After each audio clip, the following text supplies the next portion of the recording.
الحمدللہ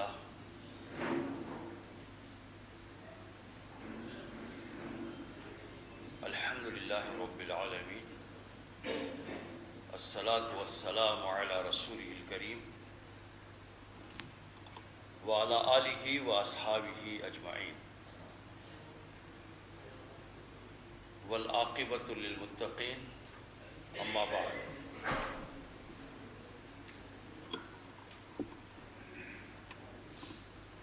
قال اللہ تعالی فی قرآن المجید اعوذ باللہ من الشیطان الرجیم بسم اللہ الرحمن الرحیم کنتم خیر امۃ اخرجت للناس تعمرون بالمعروف وتنہون عن المنکر وتؤمنون باللہ صدق اللہ العظیم۔ ساری تعریفیں اللہ بزرگ و برتر کے لیے سزاوار ہے۔ درود و سلام ہو تمام انبیاء علیہ السلام پر، بالخصوص خاتم النبیین احمد مجتبیٰ محمد رسول اللہ صلی اللہ علیہ وسلم پر، آپ کے اصحاب رضوان اللہ تعالی اجمعین پر، تابعین تبع تابعین، تمام بزرگان دین و مجاہدین دین پر۔ جناب محمد امجد حسین پٹیل صاحب ناظم ضلع جماعت اسلامی ہند ضلع سنگاریڈی، جناب محمد ناظم الدین غوری صاحب امیر مقامی جماعت اسلامی ہند شہر ظہیر آباد، معززین اور قابل احترام بزرگوں اور قوم و ملت کے جیالے جانثار نوجوان ساتھیوں، قابل احترام پردہ نشین ماؤں بہنوں بیٹیوں،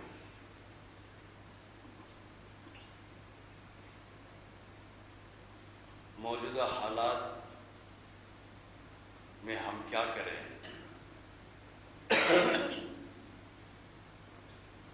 موجودہ حالات کیا ہیں یہ سب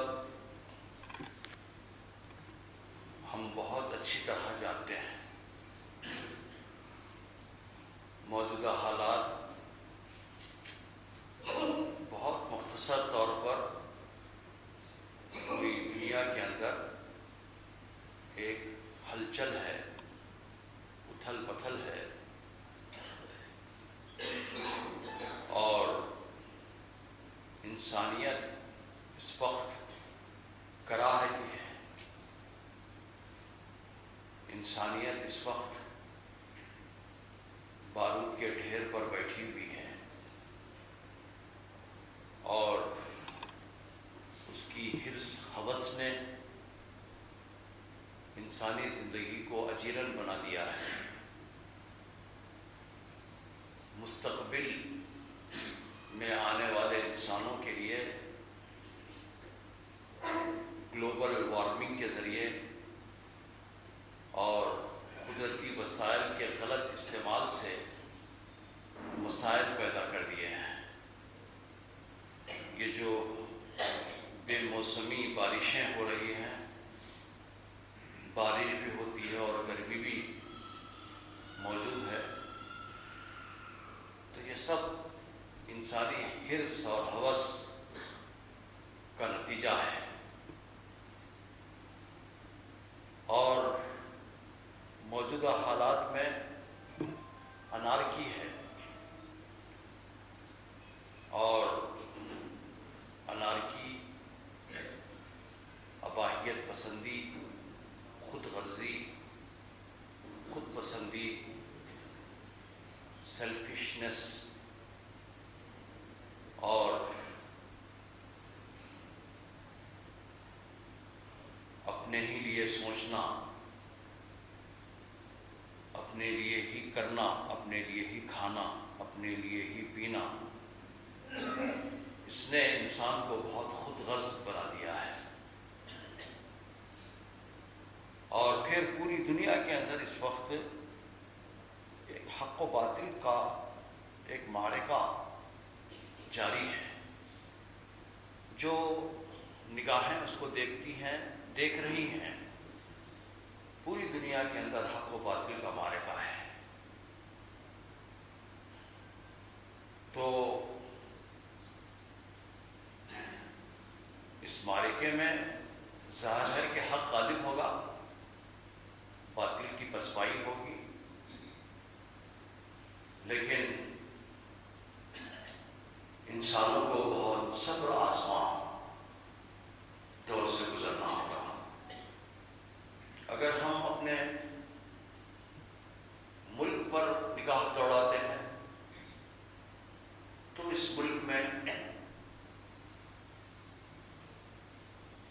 جو قوتیں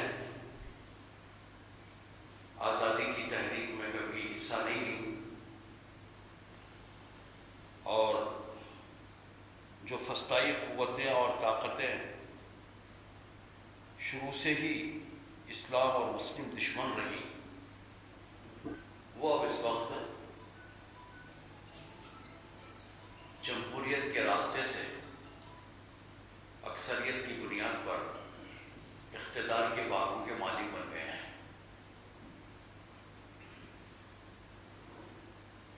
کیونکہ جمہوریت دراصل ایسی ہی طرز حکمرانی کا نام ہے کہ جس میں اکثریت کی حکومت ہوتی ہے. یہ بات 1935 میں مولانا مودودی رحمۃ اللہ علیہ نے بہت برملا طور پر کہا تھا. جب پہلی مرتبہ 1935 ایکٹ انگریزوں کے زمانے میں بنا تھا تو اس ایکٹ کے بعد میں یہاں پر انتخابات ہوئے بھارت میں. اس میں کانگریس پارٹی جیت کر آئی لوکل باڈیز میں. تو تب مولانا مودودی نے کہا تھا کہ جمہوریت اس ملک میں تو کامیاب ہو سکتی ہے جس ملک میں ایک قوم رہتی ہو، ایک زبان بات کرنے والے لوگ رہتے ہوں، ایک کلچر کے حامل لوگ رہتے ہوں. جیسے جرمنی ہے، جاپان ہے، انگلینڈ ہے. ایسے ممالک میں، یوگنڈا ہے، ایسے ممالک میں تو جمہوریت کامیاب ہو سکتی ہے. لیکن ایسا ملک جس میں multi linguistic, multi religious, multi cultural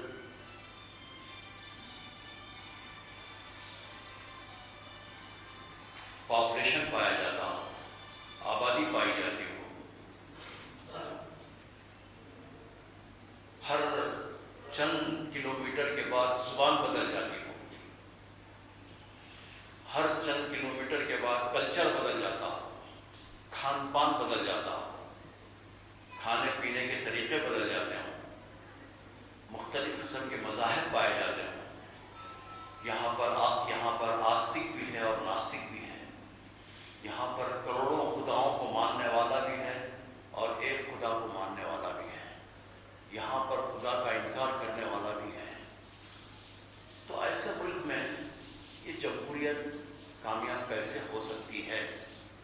تو اس وقت کے کچھ بزرگوں نے جو آزادی کی تحریک کے اندر بہت سرگرم تھے، انہوں نے جواب دیا کہ ہم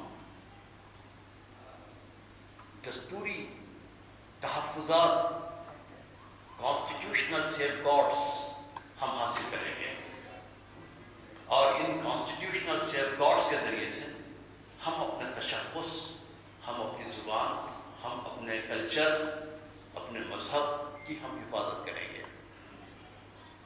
تو مولانا مودودی نے اس کا جواب یہ لکھا کہ یہ جو دستوری تحفظات کی دستاویز ہوگی وہ مسلمان بغل میں لیا پھرتا رہے گا اور اس کو پوچھنے والا کوئی نہیں رہے گا، اور مسلمان برسر اقتدار میں بھی رہیں گے اور حزب اختلاف پارٹیوں کے اندر بھی مسلمان چلے جائیں گے. برسر اقتدار پارٹیوں میں جو مسلمان رہ جائیں گے انہی کے ذریعے سے مسلمانوں کو کوٹے ملیں گے، انہی کے ذریعے سے مختلف قسم کے مرادیں ملیں گی، انہی کے ذریعے سے مختلف چیزیں سینکشن ہوں گی۔ گویا یہ لوگ حکومت اور مسلمانوں کے درمیان میں دلالی کا کام کریں گے۔ یہ وہ اس وقت کی بات ہے، یہ میں خالی کہانی نہیں سنا رہا ہوں آپ کو۔ پڑھنا چاہتے ہیں تو موجودہ سیاسی کشمکش اور مسلمان، یہ آپ پڑھ لیجئے، کتابوں کے اندر یہ موجود ہے۔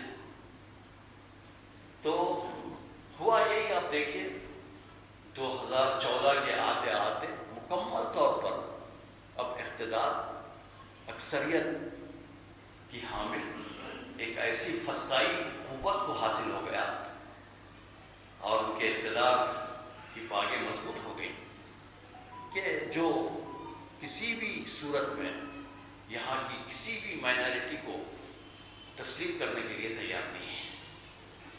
اور دستور ہند وہ تو ایک معاہدہ ہے عوام اور حکومت کے درمیان میں، اور اس پر عمل کرنے کی زیادہ ذمہ داری جن کو کے پاس طاقت زیادہ پائی جاتی ہے ان کی ذمہ داری ہے۔ اگر حکومت اس کو پامال کر دے تو کوئی اس پر عمل نہیں کروا سکتا۔ چنانچہ اس وقت عدالتیں بھی بے بس ہیں، اس وقت عدالتیں بھی بالکل بے بس ہیں۔ تو اس وقت کئی مسائل ہیں، معاشی مسائل ہیں، سیاسی مسائل ہیں، ثقافتی مسائل ہیں، آئیڈینٹی کے مسائل ہیں، تشخص کے مسائل ہیں، زبان کے مسائل ہیں، نسلوں کے پنپنے کے مسائل ہیں، یہاں پر صحت مند زندگی گزارنے کے مسائل ہیں۔ ایک مسئلہ نہیں ہے، کئی مسائل ہیں، مسائل کا انبار ہے۔ تو سوال یہ پیدا ہوتا ہے کہ ان موجودہ حالات کے اندر، اب میں کرنٹ ٹاپکس کے اوپر نہیں جاؤں گا، وہ سب آپ لوگوں کو معلوم ہے، آپ حضرات مجھ سے زیادہ ٹی وی واچ کرتے ہیں، مجھے موقع نہیں ملتا ٹی وی دیکھنے کا۔ تو جو موجودہ حالات ہیں، ان حالات کے اندر یہ مسائل کا حل کیا ہے؟ مسائل کا حل کیا کسی کے پاس ہے؟ کسی کے پاس ان تمام مسائل کا مداوع ہے؟ ان مسائل کو کوئی حل کر سکتا ہے؟ کسی کے پاس کوئی سوچ ہے؟ کسی کے پاس کوئی ڈاکیومنٹ ہے؟ کسی کے پاس کوئی تجلی ہے؟ کسی کے پاس کوئی دستاویز ہے؟ کسی کے پاس کوئی عملی نمونہ ہے؟ تو ایک ہی جواب آتا ہے، اور وہ جواب یہ ہے کہ اگر ان تمام مسائل کا حل اگر کسی کے پاس ہے تو وہ صرف اور صرف مسلمانوں کے پاس ہے۔ صرف اور صرف قرآن اور سنت میں ہے، صرف اور صرف اس دین مروت کے اندر ہے، دین انسانیت کے اندر ہے، دین شرافت کے اندر ہے۔ اس کے علاوہ کسی کے پاس کوئی مداوع موجود نہیں ہے۔ تمام ایزمز، تمام سسٹمز، تمام نظام ہائے زندگی، تمام افکار اور خیالات، ماڈرنزم، پوسٹ ماڈرنزم، سب فیل ہو چکے ہیں، ایک دوسرے کے متضاد ہیں۔ اگر کسی کے پاس اس کا مداوع ہے تو وہ آپ کے پاس ہے، وہ آپ کے پاس ہے، آپ ہی اس کا حل پیش کر سکتے ہیں، مسلمان ہی اس کا حل پیش کر سکتا ہے، مسلمان ہی ان تمام بیماریوں کا علاج ہے۔ ان تمام بیماریوں کے لیے اگر شفا اگر کسی کے پاس ہے تو مسلمانوں کے پاس ہے۔ لیکن مسلمانوں کا حال کیا ہے؟ مسلمانوں کا کیا حال ہے؟ مسلمانوں کا حال ڈھکا چھپا ہوا نہیں ہے۔ میں مسلمانوں کی حالت، ان کی ثقافت، ان کی تہذیب، ان کی تعلیم، ان کی معاشی حالت، ان کی بے بسی، ان کی بے ثباتی اور ان کا ہلکا پن، ان کی بے وزنی، ان کی سیاسی اور سماجی بے وزنی، یہ ساری تفصیلات میں بیان نہیں کروں گا، وہ سب آپ کے اوپر آیا ہے۔ لیکن میں 9th کلاس میں جب تھا تو میں نے نان ڈیٹیل کے اندر، انگریزی نان ڈیٹیل میں ایک کہانی پڑھی تھی، اور وہ کہانی میرے ذہن کے کسی گوشے کے اندر رہ گئی۔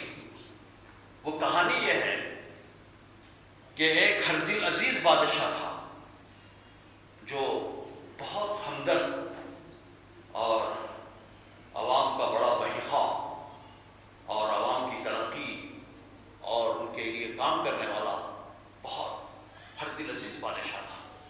لیکن وہ بادشاہ اچانک بیمار ہو گیا، اچانک بیمار ہو گیا۔ تمام ادبا نے، ڈاکٹرز نے، حکیموں نے ہاتھ اٹھا لیا، کہا کہ اس کی بیماری کا ہمارے پاس میں کوئی علاج نہیں ہے، اس کو کوئی دعا ہی بچا سکتی ہے، کوئی معجزہ یا کوئی کرامت ہی ان کو بچا سکتی ہے، ورنہ ہمارے پاس کوئی علاج نہیں ہے، ہمارے پاس کوئی علاج نہیں ہے۔ تو اب کریں گے کیا؟ کیا کیا جا سکتا